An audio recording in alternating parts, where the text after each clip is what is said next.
Ya, selamat malam. Saya Rupa Kusdipia, Center for Study Indonesian Food and Anthropology. Terima kasih kepada jurnalis Pikiran Rakyat, Saudara Irwan Soherman, yang menyampaikan beberapa pertanyaan wawancara dengan tema optimalisasi pangan lokal untuk makan bergizi gratis atau MBG. Ya, sebagai redaksi usulan, tadi saya sudah membaca ya, bahwa makan bergizi gratis atau MBG menjadi perhatian. Ya memang gitu saat ini sedang menjadi perhatian khusus ya gitu karena kan setiap warga juga punya perspektif masing-masing gitu dan harusnya demikian. Kemudian saya juga sudah membaca tentang berita atau fenomena ya yang terakumulasi. Namun saya menemukan artikel dari Megapolitan Kompas ya bahwa Menteri Komdigi atau Komunikasi dan Digital Indonesia itu menyampaikan menu makan bergizi gratis disesuaikan dengan kearifan lokal dan ini tentu saja mengarah pada pangan lokal ya. Tanggapan pribadi saya, pangan lokal itu mudah didapat dan murah gitu. Kelebihan lain ya terbiasa diolah dengan cara sederhana dan populer dalam penemuan. Nah, saking populer jarang diberitakan ya, karena udah biasa aja gitu, karena ya banyak gitu dan sering ditemukan.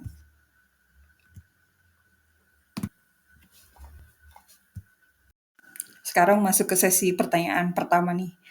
Kekayaan pangan Indonesia itu khususnya Jawa Barat berlimpah. Apakah memungkinkan untuk menu MBG? Untuk Jawa Barat sendiri, ini ada data dari Bapeda ya.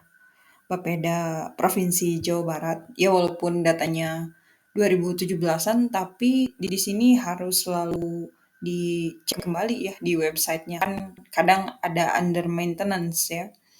Nah untuk Jawa Barat sendiri, Menteri Pertanian pada saat itu ya menegaskan bahwa peningkatan produksi padi itu kan menjadi prioritas penting ya dalam menjaga ketahanan pangan nasional.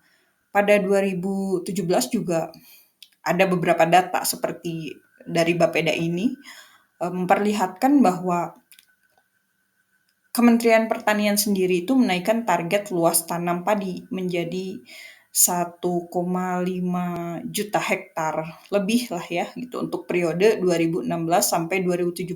Berarti kan capaiannya 1 tahun ya. Nah, angka ini kan mengalami kenaikan tuh 360-an ribu hektar. Ya, bisa dilihat datanya di sini dibandingkan dengan target sebelumnya yang cuman 1,1 jutaan lebih ya hektar gitu.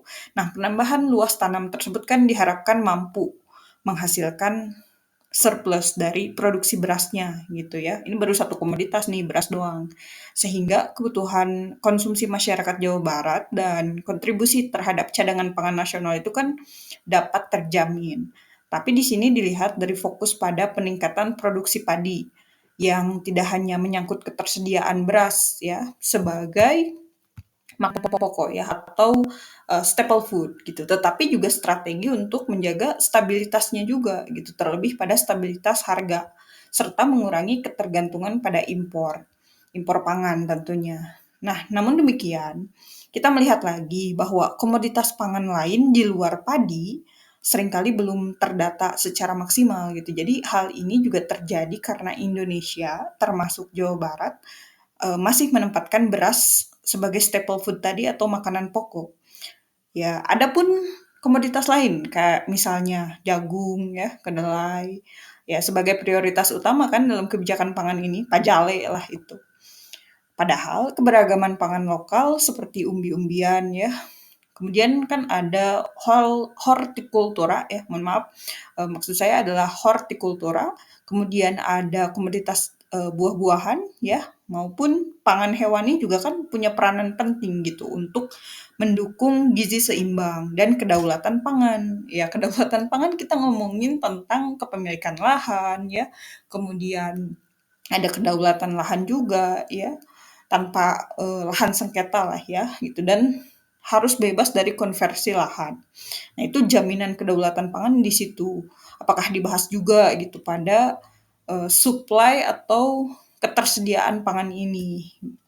Nah, kedepannya pencatatan serta pengelolaan data pangan non-beras itu perlu ditingkatkan lagi gitu agar potensi kekayaan pangan daerah bisa dioptimalkan secara lebih komprehensif lagi. Sampai saat ini kan belum ada ya kayak tabel sangat rinci gitu dari daerah mana per provinsi Jawa Barat ya. Misal dari RT ini, komplek ini, blok ini, perumahan ini, nggak ada datanya, nggak ada ke survei pangan sampai sedetil itu gitu, kecuali ada skala penelitian kecil ya, kecil-kecilan. Nah itu pun harus lama tuh karena manual ya, menanyakan gitu, wawancara, observasi, ulangi, analisis kan rumit ya, sedangkan survei pangan kan harus cepat ya. Karena apa? Karena akan diakumulasikan gitu untuk proyeksi ketersediaan pangan masa depan atau waktu mendatang. Seperti itu ya dalam survei pangan.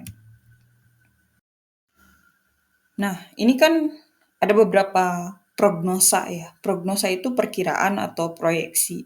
Ya samalah kalau di antropologi pangan biasanya forecasting gitu. Forecasting ya, tapi di sini kita pakai bahasa dari bahasa kepemerintahan lah ya gitu, prognosa gitu, artinya perkiraan juga. Nah, prognosa ketersediaan dan kebutuhan pangan Jawa Barat pada periode Februari sampai ke April tahun 2025, di sini ada grafik ya gitu, ada datanya. Ini kan menjelang Ramadan dan Idul Fitri gitu. Terlihat adanya variasi antara surplus dan defisit pada sejumlah komoditas dengan ketersediaan berapa nih? 2,9 juta ton dan kebutuhan 1,5 juta ton. Nah, sehingga menghasilkan surplus 1,3 juta ton gitu. Nah, misal di sini terlihat nih ada jagung dan kedelai itu menunjukkan surplus yang cukup signifikan. Ini pakai bahasa statistik ya gitu. Jadi saya pakai kalimat-kalimat demikian gitu. Nah, masing-masing itu kan sebesar 583.000 ton dan 5,2 ribu ton. Nah, komoditas hortikultura, misalnya di sini bawang merah gitu ya dan cabai besar itu kan surplus. Nah, sementara cabai rawit masih menyumbang surplus kecil sekitar ini berapa nih selisihnya kalau dihitung cepat-cepat 16.000 ton gitu ya. Nah, demikian. Sebaliknya, terdapat defisit pada bawang putih.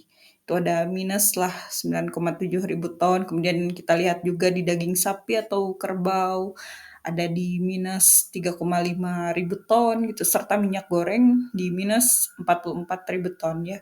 Nah, itu kan defisit.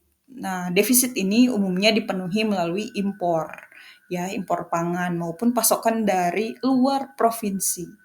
Untuk protein hewani, misalnya ayam dan telur ayam, justru surplus ya, bahkan besar atau meningkat. Nah, masing-masing lebih dari berapa nih datanya? 92.000 ton dan 59.000 ton. Nah, sementara itu kita lihat juga nih di gula pasir itu kan relatif aman ya dengan surplusnya itu 8,6 ribu ton. Nah, fenomena ini menunjukkan bahwa ketersediaan pangan itu sangat dinamis yang menjelang hari besar keagamaan nasional. Makanya di situ ada kan grafiknya itu HBKN ya. Nah, itu tren umum sebetulnya dalam survei pangan ya. Karena selalu penting memantau data-data komoditas pangan pada periode ini gitu atau periode HBKN ini. Sebab tren harga dan tren pasokan di pasaran itu cenderung fluktuatif dan sangat menentukan stabilitas pangan ya serta daya beli masyarakat juga. Nah, kita masuk ke cross check data lagi ya. Di sini saya menampilkan ada Instagram dari DKPP Jabar ya atau Jawa Barat itu yang provinsi. Kemudian di lokasi saya sendiri ketika berbicara tentang ketahanan pangan lah, itu ada Dinas Ketahanan Pangan kota dan kabupaten ya. Yang kota itu namanya adalah Dinas Ketahanan Pangan dan Perikanan. Kalau yang kabupaten terlebih di Tasikmalaya ya, ini Dinas Pertanian, Ketahanan Pangan, dan Perikanan Kabupaten Tasikmalaya. Nah, sebelahnya itu ada Renstra. Renstra itu adalah rencana strategis. Saya ambil dari Kementerian Pertanian. Sebetulnya di Ketahanan Pangan juga, di Badan Ketahanan Pangan juga ada. Cuman saya cek cuman ada laporan triwulannya. Berarti kan belum ada ya yang Renstra terbaru gitu. Kalau misalkan laporan triwulan kan cuman laporan kinerja gitu. Untuk apa dieksplorasi lebih jauh? Tapi kita bisa melihat dari Renstra Kementerian Pertanian ini gitu. Sebetulnya arah sistem pangan ini mau dibawa kemana? Nah, itu bisa dicek tuh di PPID Pertanian ya, gitu. Ada catatan juga, cek juga ketersediaan pangan di Open Data Jabar Provinsi ya. Biasanya itu diupdate secara berkala ya, kalau misalkan pemerintahnya rajin, gitu. Nah, ketersediaan pangan ini merupakan salah satu indikator penting dalam menjaga stabilitas ekonomi dan kesejahteraan masyarakat. Di tingkat daerah, lembaga seperti Dinas Pertanian, Ketahanan Pangan, dan Perikanan Kabupaten maupun Kota Tasikmalaya itu punya peran strategisnya gitu dalam memastikan kebutuhan pangan masyarakat. Yang pertanyaannya nih, bisa terpenuhi atau tidak gitu. Ketersediaan pangan ini tidak hanya dilihat dari jumlah produksi komoditas utama, misalnya ada padi, ada jagung, ada kedelai, ada sayuran, ada buah-buahan, dan hasil perikanan. Nah, tetapi juga dari kemampuan daerah ya dalam menjaga rantai pasok, kemudian dalam menjaga distribusi pangan serta cadangan pangan ya atau ketersediaan pangan. Nah, selain itu, lembaga-lembaga pangan ini ya itu punya aspek keberlanjutan gitu yang menjadi perhatian ya, sustainability gitu. Nah, agar ketersediaan itu tidak hanya cukup untuk saat ini, tetapi juga ada kesinambungan di masa depan ya. Nah, pemerintah daerah harus mampu bekerja sama gitu dengan petani, dengan nelayan, dengan pelaku usaha, bahkan dengan masyarakat gitu untuk memantau produksi, konsumsi, dan potensi surplus maupun defisit dari komoditas pangan itu. Nah, dengan manajemen yang baik, tentunya ketersediaan pangan yang bisa mendukung keberagaman pangan ya, gitu. Itu akan menciptakan ketahanan pangan lokal sekaligus bisa berkontribusi pada ketahanan pangan nasional. Tapi kalau misalkan sektor hulunya atau programnya itu rapuh, ya kelangkaan pangan atau rawan pangan itu akan sering terjadi. Bahkan suatu daerah itu akan saling ketergantungan gitu atau saling bergantung pada suplai-suplai pangan ya yang sudah mendominasi dibutuhkan oleh masyarakat. Misalnya apa? Yang paling utama kan beras ya, kemudian sumber hewani ya, nabati gitu. Sekarang kan bisnis-bisnis atau UMKM ya sudah sangat variatif gitu dilihat dari kebutuhan suplai pangannya, bahkan sudah berani impor ya. Kenapa? Mudah gitu, aksesnya sudah terbuka gitu. Kita bisa pesen coklat atau selai pistachio gitu ya dari mana aja gitu. Yang penting bisa online kan gitu. Bodoh amat mau disuplai dari mana, yang penting butuhnya pistachio aja. Nah, itu juga harus menjadi perhatian gitu. Kenapa nih Jawa Barat nggak bisa nyuplai pistachio? Apakah kita harus budidaya pistachio gitu untuk komposisinya gitu? Apa aja nih gitu? Paling di situ ada almond ya. Apakah cocok gitu lahannya untuk budidaya seperti itu? Nah, itu juga kan menjadi perhatian ya.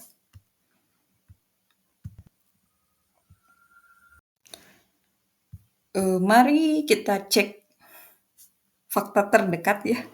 Ini dokumentasi pribadi. Jadi saya ketemu sama mobil BGN ya, Badan Gizi Nasional, lagi belanja di pasar Cikurubuk, Tasikmalaya gitu. Saya kan mantan ahli gizi ya gitu. Ngeliat kenapa mobil BGN parkir di pasar Cikurubuk gitu. Mereka belanja ya, belanjanya tuh dadakan apa gimana. Harusnya kan ketika satuan penyelenggara gizi, pelayanan gizi, kalau misalkan mempekerjakan ahli gizi di dalamnya, pangan itu disuplai. Karena apa? Sudah terkurasi ya, terkurasi pilihan gitu rekanan-rekanannya. Jadi yang disuplai itu yang paling berkualitas gitu. Itu kan dikurasi sebelumnya. Tapi kalau misalkan parkir di pasar gitu ya pada waktu-waktu tertentu, ini PGN masih belanja apa gimana gitu? Kok tidak dikurasi rekanannya gitu. Tapi kan saya tidak tahu ya, ini lagi belanja apa lagi nongkrong gitu di pasar. Ya semoga saja lagi nongkrong ya gitu, bukan belanja dadakan. Kalau belanja dadakan kan nggak di apa nggak dicek gitu kualitasnya. Nah jangan sampai demikian gitu. Karena apa? Karena pangan berkualitas itu dia ada quality control ya. Masa kalah sama lapas gitu. Saya kan skripsinya di lapas ya gitu. Sistem pangannya itu bagus sekali di lapas kelas 2 Tasikmalaya ini itu ya fresh. Itu untuk narapidana gitu. Ini untuk anak sekolah ya dan target-target lainnya.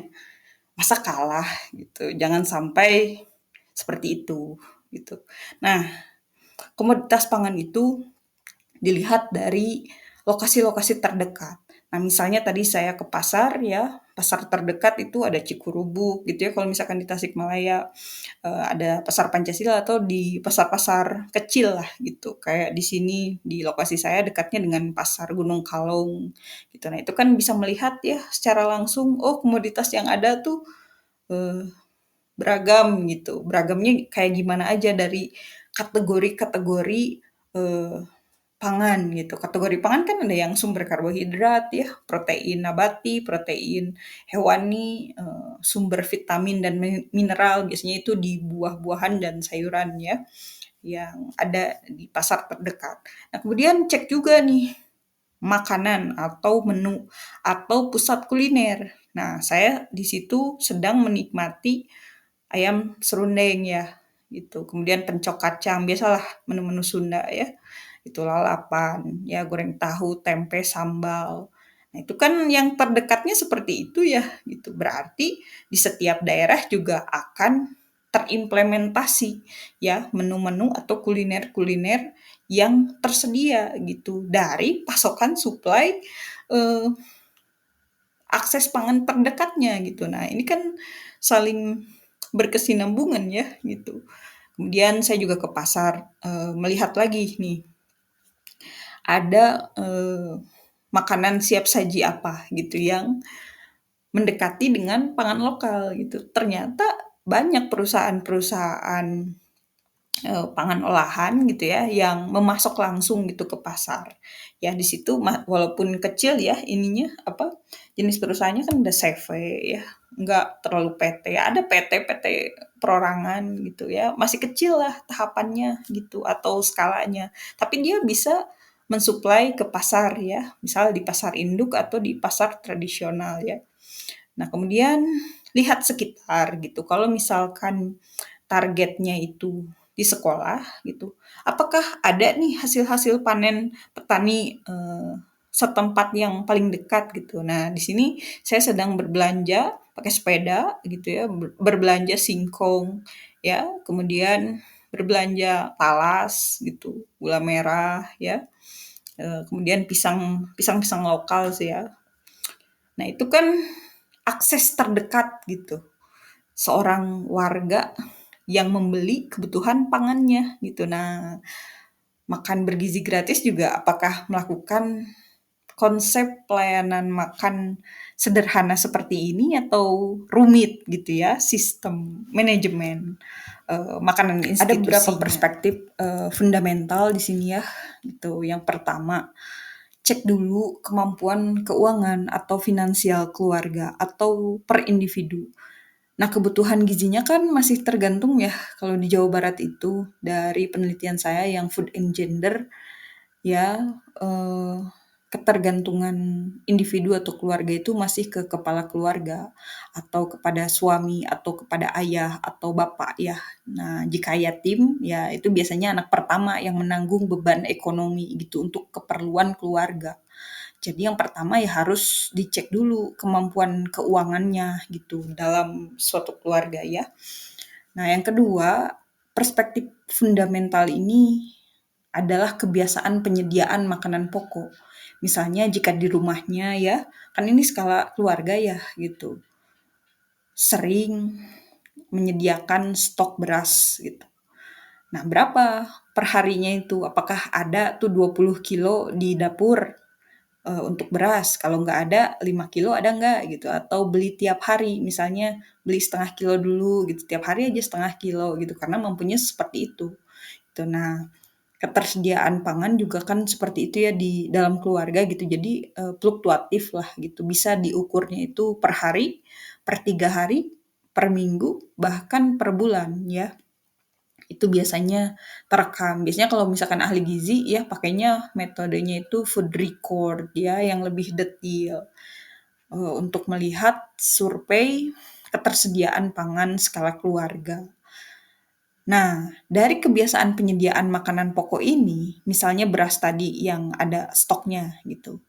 Tapi ada yang timpang nih, misalnya satu keluarga itu mampu menyediakan stok pangannya baru sampai makanan pokok atau pangan pokok, tapi timpang untuk lauk pauk, misalnya ya protein nabati gitu, hewani, itu masih kurang.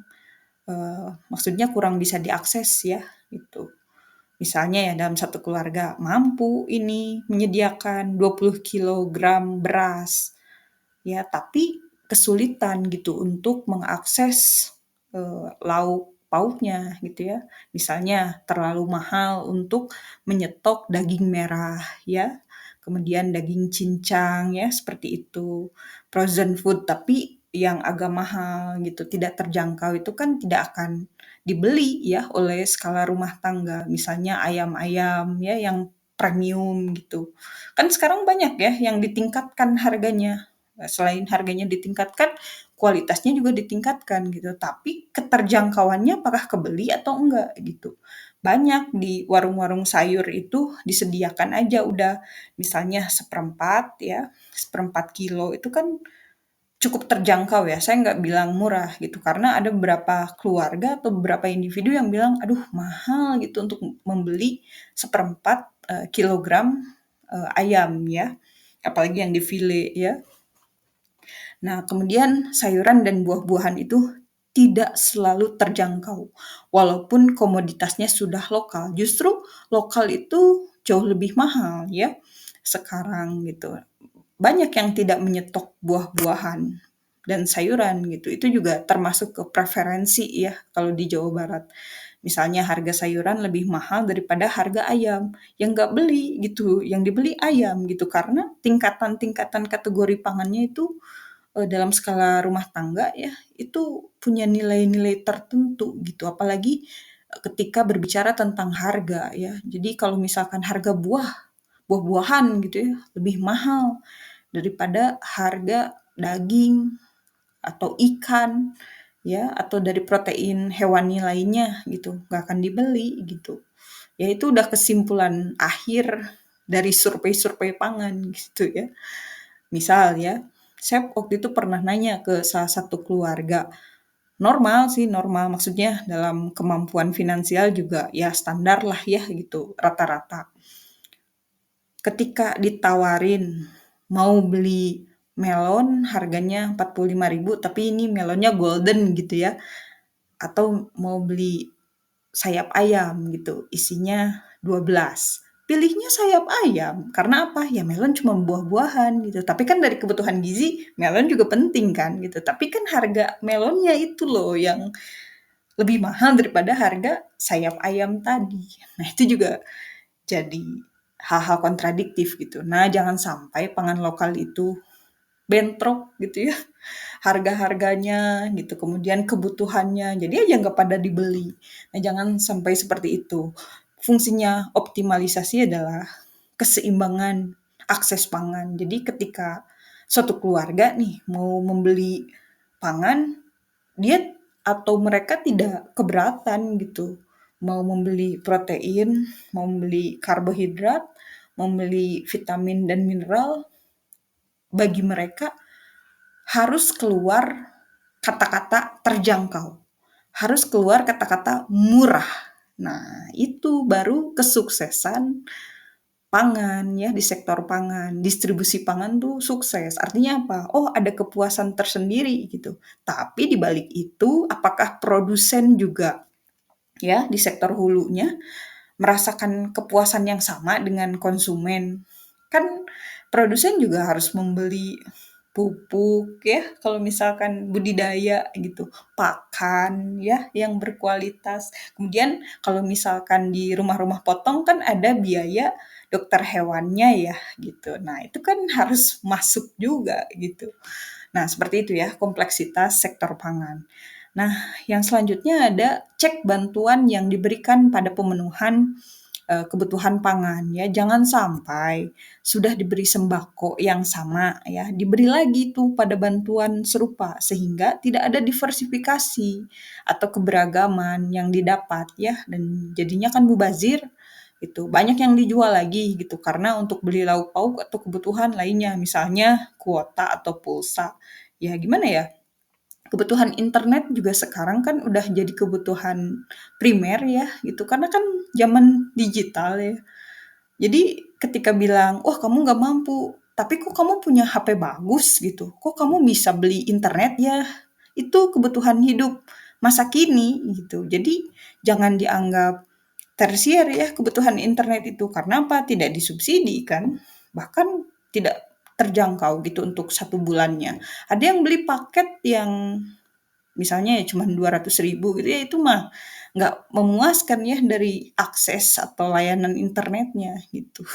Ya bisa dirasakan sendiri lah ya, sangat terbatas gitu. Bahkan kalau misalkan internetan pakai kuota kan mahal sekali ya, untuk kegiatan ya aktivitas, internet masa kini gitu. Apalagi kalau misalkan ada anak sekolah dan anak kuliah dalam satu keluarga tersebut ya, pasti berat lah gitu. Kemudian cek akses pangan. Nah ini harus dilihat dari keterjangkauan, misalnya dari lokasi, dari komoditas pemasok atau distributor, kemudian dari ekonomi. Ekonomi ini mengarah pada apa?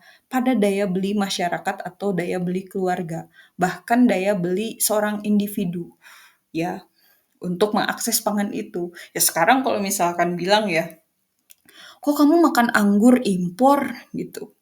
Ya lebih murah misalnya, ya beli misal yang kemarin saya beli itu seperempat ya, ada anggur tuh di ya di pasar-pasar gitu, kelewatan ketika goes harganya tuh 30.000 seperempat gitu ya, impor.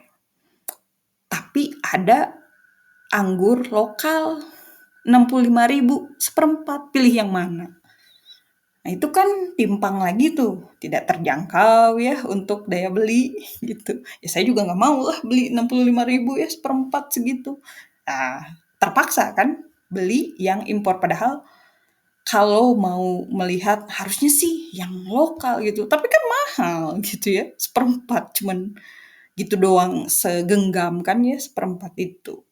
Nah itu yang tidak bisa ditangkap oleh pemerintah ya gitu. Maksudnya tidak terjangkau gitu untuk buah-buahan juga, itu yang ingin saya sampaikan. Nah, bagaimana dengan harga-harga pangan lokal gitu? Terlebih komoditas-komoditas inti yang mensupport atau mendukung keseimbangan gizi. Nah, itu harus ada rekomendasi komoditas ya yang tidak selalu sebanding dengan kemampuan jangkauan masyarakat. Misalnya, kalau misalkan kebutuhan gizinya ya banyak protein kan ya. Wah, ini harus daging merah nih gitu, tapi kan tidak terjangkau gitu, kan tidak bisa dipaksakan, jadinya membeli alternatif. Sama kebutuhan-kebutuhan komoditas pangan lokal juga demikian ya, seperti yang tadi saya sampaikan gitu dari pengalaman membeli anggur tadi ya.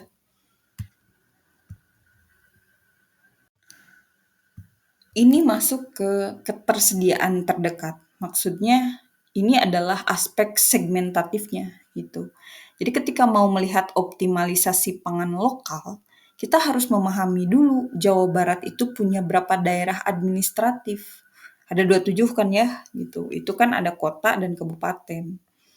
Nah, selanjutnya harus dilakukan cek per daerahnya dari akses pangan. Misalnya, kalau misalkan ngomongin pasar ya, ada pasar tradisional nggak di daerahnya? Misal di kota saya, Tasikmalaya, ada pasar tradisional, ada pasar modern, yang modern tradisional lah ya, gitu sebutannya. Gitu, nggak modern banget gitu, kayak di Jakarta enggak gitu, ya setasik.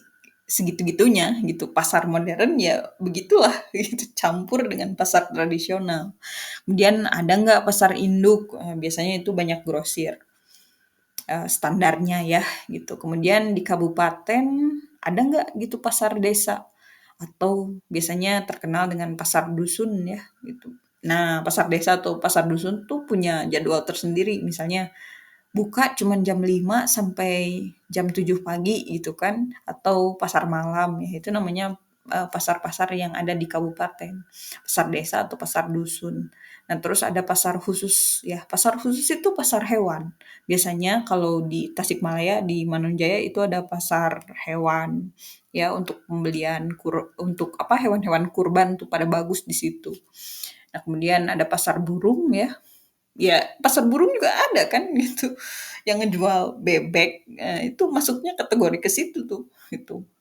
Kemudian biasanya pasar burung itu bersatu dengan pasar ayam ya, gitu. Kalau misalkan sering ke pasar ya pasti tahulah blok-bloknya ya, gitu. Kemudian pasar tersendiri di Tasikmalaya itu ada pasar ikan ya, Cienteng tuh di situ. Itu kan sama dinas juga ya, kolaborasi gitu. Kemudian ada pasar online dan pasar hybrid.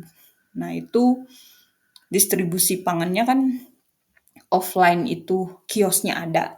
Nah, online juga menerima gitu ya pesanan-pesanan ya skala-skala kecil lah kayak misalkan Tasik kota, Tasik kabupaten gitu ya atau antar kota yang bisa terdistribusi ya skala lokal gitu.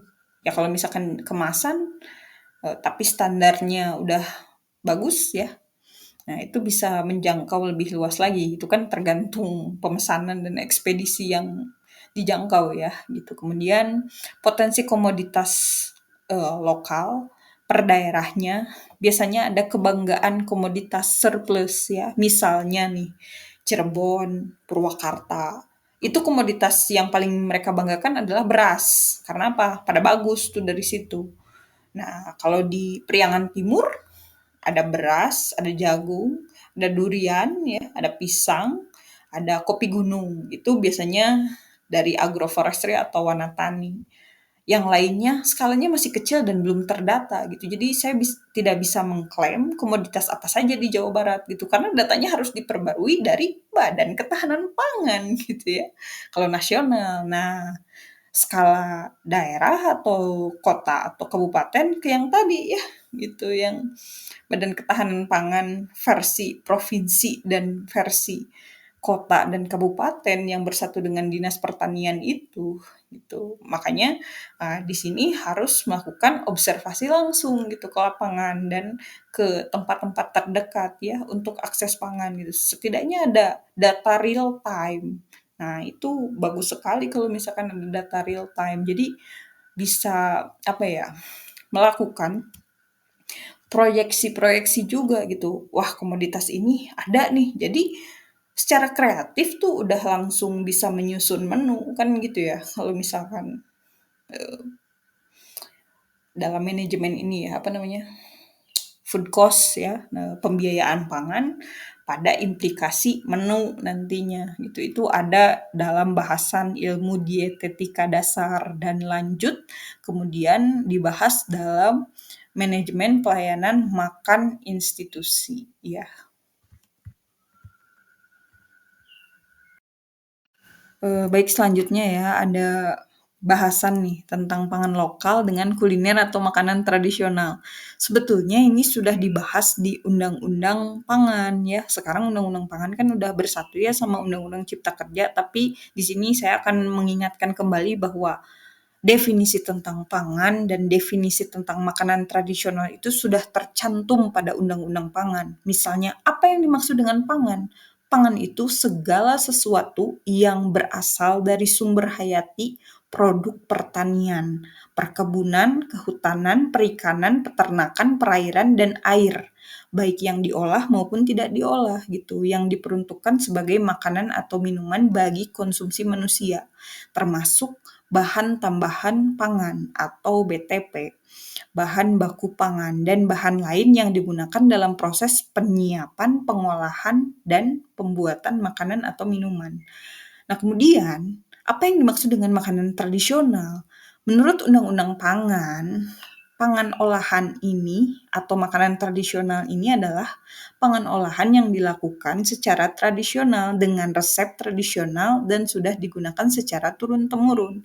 Catatan gastronominya ya. Pertama, makanan tradisional itu punya resep warisan ya secara turun-temurun. Yang kedua, menggunakan bahan baku lokal misalnya padi atau beras, kemudian umbi, kacang-kacangan, rempah-rempah dan lain-lain gitu. Pokoknya di skala satu daerah itu aja gitu atau skala kecil ya. Kemudian yang ketiga, catatan gastronominya itu adalah proses pengolahannya itu sering masih manual atau sederhana gitu ya. Bahkan cuman dikukus doang gitu, dibakar doang, dipanggang doang gitu. Bahkan ya ketika diolah itu cuman disimpan ya. Sangat sederhana sekali karena prosesnya tradisional. Catatan gastronomi lainnya adalah biasanya punya nilai budaya ya atau kearifan lokal. Hal ini tidak mahal ya dan bukan premium. Wah, jauh sekali ya. Makanan tradisional tuh yang dipremiumkan itu untuk tujuan estetika ya atau ada tujuan seni kuliner. Kalau misalkan yang terbiasa dikonsumsi tidak mahal, bahkan bukan premium, bahkan tidak mau naik kelas ya, itu resep turun-temurun begitu, tidak mau naik kelas itu. Kenapa? Ya karena mempertahankan tradisinya. Ya, kalau misalkan sudah tidak terjangkau, makanan tradisional akan dilupakan, bahkan tidak menarik. Yang satu alasannya karena tidak terjangkau, yang kedua ya cuman makanan gitu doang, mahal gitu kan. Nah, itu nilai gastronominya udah pudar.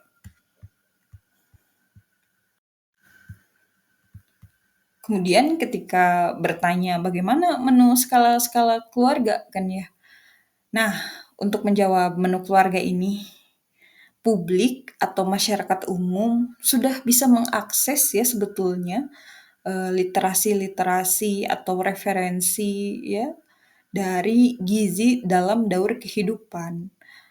Tinggal di-download ya atau diunduh, dibaca online ya, bisa terlihat lah gitu dari daftar isi ya.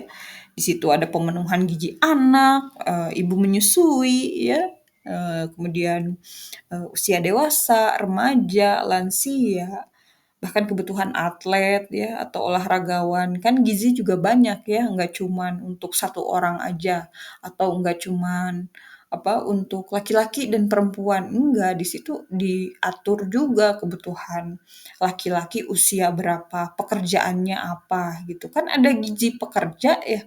Gizi pekerja itu beda-beda, ada pekerja berat, ada pekerja menengah ya, artinya beban kerjanya tidak terlalu berat dan tidak terlalu ringan, ada pekerja yang sangat ringan gitu. Itu kebutuhan gizinya harus dipenuhi. Makanya di situ banyak kan ya ada kajian-kajian anemia lah gitu. Karena apa? Banyak pekerja-pekerja yang kurang darah ya, kurang minum, kurang buah-buahan lah, kurang vitamin dan mineral dan sebagainya gitu, kurang gizi, tapi tidak terdeteksi ya karena kekurangan suplai makanan ya. Jadinya apa? Produktivitas menurun. Ketika produktivitas menurun ya lemas gitu. 5L ya. Itu gejala-gejala tersebut kan sering ditemui bahkan dirasakan. Nah, apalagi ini untuk MBG nih. Kalau misalkan MBG kan sesuai targetnya. Ya coba aja lihat di gizi dalam daur kehidupan. Itu bukan cuman buat ahli gizi, untuk kita semua gitu yang mau mempelajari gizi untuk diri sendiri Itu makanya di situ kan banyak yang open access ya. Nah, tinggal dilihat saja gitu kebutuhannya. Di situ kan sudah diatur ya kebutuhannya gitu, sudah direkomendasikan bagaimana pemilihan menu-menunya gitu untuk kebutuhan per usia lah gitu, per kegiatan. Udah enak sekali gitu. Nah, apakah MBG mengacu pada gizi dalam daur kehidupan? Tidak gitu dalam manajemen pembagiannya gitu. Cukup tidak uangnya gitu kan ya yang saya pertanyakan dan teman-teman sejawat gizi kan begitu. Gitu.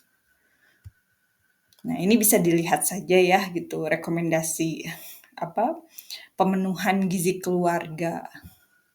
Tentunya disesuaikan dengan yang tadi ya perspektif fundamental gitu. Harus sesuai dengan kemampuan ekonomi atau daya beli dan kemampuan akses baik untuk belanja pangannya gitu atau ketersediaan pangan di daerah terdekatnya gitu.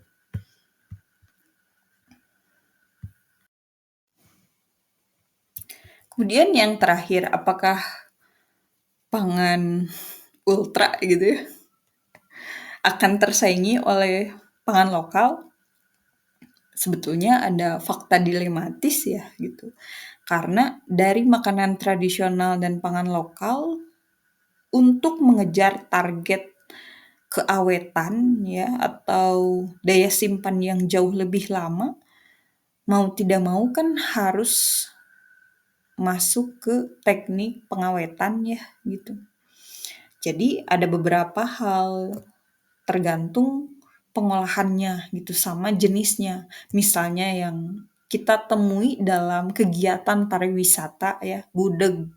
Gudeg udah nggak dikendi lagi kan gitu, tapi udah ada gudeg kaleng ya yang dijadikan oleh-oleh ya. Jadi nggak basi itu, kan bisa disimpan, bisa dijadikan apa bingkisan ya. Karena apa? Udah nggak pakai kendil gitu kan, nggak basah gitu ya. Kecuali mau dine in atau makan di sana langsung kan masih ada tuh gudeg basah ya. Tapi ya fenomena ini juga mengejutkan tapi menyenangkan gitu. Jadi ini juga harus dipandang dari beberapa sisi ya dan beberapa aspek gitu. Kita nggak bisa ngeklaim, wah ini gudeg udah jadi gudeg kaleng nih gitu. Pasti nggak sehat. Ya nggak sehat kalau misalkan dikonsumsinya setiap hari gitu ya, setiap waktu. Nah kan ada aturannya. Lihat di gizi daur dalam kehidupan tadi ya aturan-aturannya sama rekomendasi kebutuhan karbohidrat, hewani ya, protein. Nah, jadi kalau misalkan ultrafood ini dilihatnya buruk sekali gitu ya, tidak secara dominan gitu, tapi lihatlah dari beberapa sisi gitu. Yang pertama untuk kedaruratan ya, yang kedua itu ya untuk alternatif. Nah itu saja kan fungsi ultrafood itu. Tapi sayangnya masyarakat Indonesia masih belum paham kan ya eh, pembagian fungsi daripada makanan ini gitu. Yang penting kan aksesnya gitu. Aksesnya cepat, mudah, instan, gampang, praktis gitu. Nah itu solutif. Nah bagaimana pangan lokal itu bisa menjawab kebutuhan masyarakat ya. Saya menulis artikel yang judulnya ketika makanan ultrafood sudah menjadi konsumsi harian. Bagaimana dampaknya gitu ya? Dampaknya itu langsung ke gastrointestinal atau ke alat cerna ya. Memang tidak langsung terasa, tapi punya manifestasi. Artinya manifestasi itu apa ya? Kayak disimpan dulu, nah nanti ketahuannya jangka waktu 6 bulan ya, 1 tahun ya, bahkan 5 tahun gitu. Jadi lebih baik preventif lah ya gitu. Ultrafood tidak selalu buruk ya, saya katakan tidak selalu buruk gitu karena ya dalam ultrafood juga kan ada quality control ya, tergantung bagaimana dinikmatinya. Jadi saya sarankan ketika mau menggunakan ultrafood harus ada pengkajian dulu jenisnya mau apa gitu. Misalnya ya, kan ultra ultra food ini banyak sekali ya. Oh, dari sisi frozen food gitu. dari makanan kaleng ya, dari kategori susu gitu. Sesuai tidak dengan kebutuhan gizi, target ya, target yang mau diberikan gitu. Apakah harus semuanya? Apakah harus nasional? Kan alat cerna itu beda-beda ya. Nah, disitulah perbedaan antara ilmu dietetika dan gizi ya dengan ilmu bahan pangan. Kalau dalam ilmu bahan pangan ya, memandang ultrafood ini alternatif dan urgensi. Tapi kalau dari sisi dietetika ya dan ilmu gizi, ultrafood ini tunggu dulu gitu. Ini untuk siapa nih gitu. Kan nggak bisa kalau misalkan orang sakit terus-terusan ya dalam pencernaannya gitu diberikan ultrafood terus-menerus walaupun komposisinya ada dari pangan lokal. Tapi kan ada bahan tambahan pangannya tadi yang berisiko ya atau rentan untuk alat cernanya. Nah, itu dia ya perbedaannya. Kalau bahan pangan kan wah bebas lah ya. Apalagi kalau misalkan belajar IPTEX gizi dan pangan ya.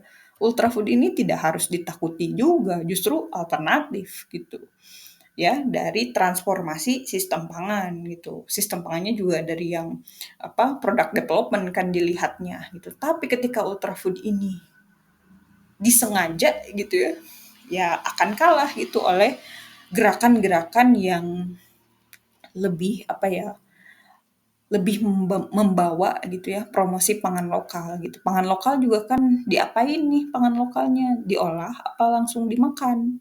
Atau dikonsumsi gitu. Kan pengertian pangan lokal dengan makanan tradisional tadi berbeda ya gitu. Nah, ultrafood ini yang mana gitu yang mau diposisikan di skala keluarga atau di skala program pemerintah ya gitu. Tidak selalu buruk ya dalam memandang ini kan hasil kreasi ya, kreasi pengetahuan ini sebagai alternatif ataupun sebagai penemuan baru gitu.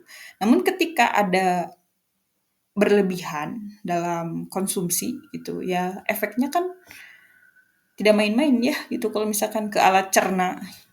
Nah, itu yang dikhawatirkan.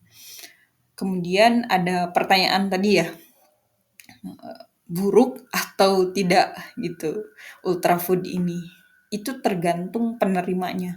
Jadi di sini harus konsumennya atau penerimanya yang jauh lebih berliterasi ya atau lebih concern lah gitu terhadap kesehatan. Kalau misalkan bisa menerimanya gitu. Nah, berarti kan harus punya jadwal tersendiri ya. Oke, minggu ini ultrafood cuman satu gitu. Punya batasan tersendiri gitu. Itu konsumen cerdas ya. Kan konsultasi mahal ya itu untuk untuk menu-menu kayak gini gitu. Bahkan untuk kayak saran dan kritik dan saran gizi gitu. Itu kan mahal sekali ya konsultasi kebutuhan-kebutuhan seperti ini. Tapi saya menyarankan konsumen itu membaca gitu ya, banyak membaca ya walaupun masih anak-anak, tapi harus udah paham ini apa ya maksudnya, banyak pengawet nggak ya gitu, bagus nggak ya buat pencernaan aku gitu, ya berisiko nggak ya buat penyakit masa depan gitu. Jangan sampai udah ketahuan gitu ya, diperiksa nih, "Wah Anda hipertensi." Wah lama itu penyembuhannya gitu. Sebaiknya di kategori preventif gitu atau penanganan sebelumnya gitu. Udah tahu nih banyak natrium atau tinggi natrium, ya kurangilah makanan-makanan seperti itu ya. Itu yang menyebabkan hipertensi misalnya. Nah, itu juga kan bagus sekali ya untuk kesadaran konsumen. Nah, mengenai komoditas apa saja yang ada di Jawa Barat, kemudian masuk ke ultrafood, ya, kemudian dibahas dalam menu keluarga, kesimpulannya adalah lihat dari akses terdekat gitu. Yang kedua dari distribusi terdekat ya gitu karena walau bagaimanapun kan itu representasi dari penyediaan kuliner-kuliner yang ada di sekitar gitu ya. Kalau misalkan nih berapa meter dari rumah gitu atau berapa meter dari institusi ya, melihat ketoprak. Oh berarti itu deket tuh gitu. Belanjanya coba ditanya ke tukang ketoprak di mana aja. Pasti dia menunjukkan pasar terdekat. Ya, kemudian ada tukang batagor. Beli tepungnya dari mana gitu. Pasti dari lokasi-lokasi yang terjangkau oleh mereka gitu. Jadi ketika bicara komoditas langsung saja gitu dengan observasi real time ya. Kalau misalkan mau berbasis data, yaitu yang tadi kembali ke yang Open Data Jawa Barat ya gitu atau bisa meminta langsung karena tidak terbuka secara keseluruhan ya komoditas-komoditas inti gitu dan komoditas-komoditas tambahan ya per daerah administratif gitu. Jadi sulit ditemukan pelacakannya, tapi kita bisa pakai kata kunci komoditas khas atau komoditas yang dibanggakan seperti tadi ya. Purwakarta beras gitu ya, Cirebon beras Priangan Timur. Selain beras ada komoditas buah-buahan gitu ya. Nah, di Jawa Barat juga seperti itu. Nah, sekarang ke yang makanan tradisional. Nah, makanan tradisional secara gastronomi kan biasa aja gitu, makanan-makanan biasa, pasti nggak tercatat gitu ya. Iya, yang viral-viral aja gitu harusnya. Kalau misalkan mau mendata itu ya, makanan tradisional di Jawa Barat, coba per daerahnya ya, datangi itu, eee kuliner-kuliner legendarisnya gitu ya. Nah dari situ bisa ditarik kembali tuh ke kuliner-kuliner masa kini. Banyak sekali perbedaan gitu dari sisi bumbu ya, kemudian dari sisi pengolahan, dari sisi pengemasan, bahkan dari sisi cita rasa. Karena ada beberapa reduksi bumbu yang dihilangkan bahkan diganti. Misalnya sekarang nih ya kue putu, nah itu kan di Jawa Barat banyak ya gitu. Biasanya itu kan pengolahannya berisik ya gitu, "Wing" gitu kan. Yang namanya juga kue putu ya berkeliling gitu. Dan cara pengolahannya seperti itu, berisik ya. Tapi kan sekarang bisa cuman dikukus doang gitu.